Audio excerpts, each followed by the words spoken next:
Pitagabing chibrim chumar nane one angakkai.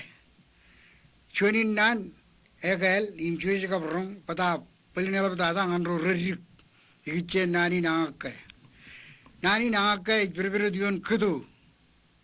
Udilakun kudu ka pungun kudu. Kudu ko pungjan rear alangere jitu kilo chuanot oin ewa chitanayan kodu chichet echap pargutak.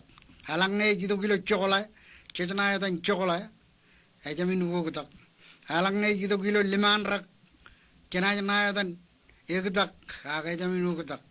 Ag nani nangak kaya, melelain, itu kujan, itu kujan. Cuman kedua ya kaya cepet.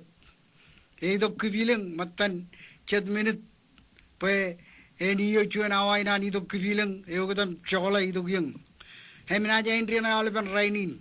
Yang agak keduan, ilo ya tu juan, retoro rogan kejar balik rogan angkri angkol, dok jen, kedua cepet, kene ke keduan angak ke, hewa yang nani orang itu kecil kagak nai, orang kadang mana, rain ragal le dok nani angak ke, wajan kono kagak kia, magadin kablat ragin kemle lagi, pelen ngan rori kimra cangin karong jaga, ubo tak kap magadin kedu.